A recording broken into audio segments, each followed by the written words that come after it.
Yay us! Summer's in front of us, lockdowns look like they're behind us, tourists seem like they're coming back, everything's kind of looking up for the first time in a while, but we need to talk. Now of course customers' opinions matter, and of course there's always room for improvement, but ask yourself a simple question: are you the head scorekeeper, or are you the CEO, the Chief Experience Officer in your business, the only CEO that matters in the hospitality industry? I've seen my fair share of customer surveys. In fact, in hindsight, I'm embarrassed to say I've even run a few. One thing I can tell you for sure is that not one of them ever turned up a surprise, or for that matter a result we didn't know was already there. It's pretty much the same when you start wading through online reviews. There are no surprises. You know what you're good at, you know what you average at, and you pretty much know what you cuck at as well.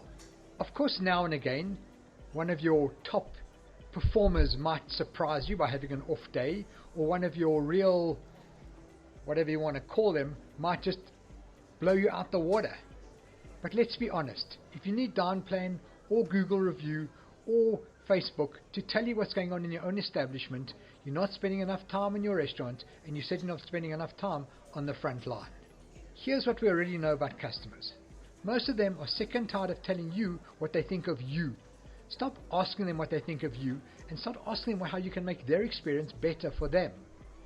Every interaction with every customer is important, so start planning how you can improve every step of every interaction and concentrate on those moments of magic that make all the difference to your establishment. You already know the answer to most of the questions. Stop asking and start fixing. And as the Buddhists say, change comes from within. And if you need to start making some change within your establishment, start off by looking at yourself and your role in all of that. Here's what you can do today. Discover those moments of magic. You know those key interactions that make all the difference in the customer experience?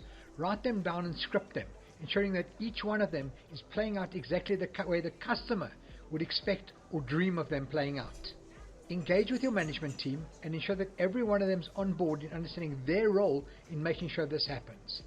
And if necessary, identify the top 5, 6, 7 things that keep coming up over and over, and put a plan in place to address those specifically. You know what they are. I don't need to tell you, just go and do it. And finally, avoid the motion versus action trap. We're all in motion, planning to do things, thinking about implementing pre-shift meetings, considering a menu change, wishing we knew more about social media, even promising ourselves that next year will be different. That's motion. That's not action.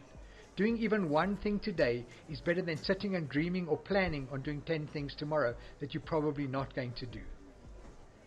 Motion does not drive action. Action drives motivation. Take the first step. Do something small. The rest will follow. And as a bonus, why not visit my website, www.mikesaidwhat.co.za, pop along to my writing, scroll down, find an old blog I wrote there called 50 Things Customers Wish You Knew, and share that with your management and staff. That's a good start.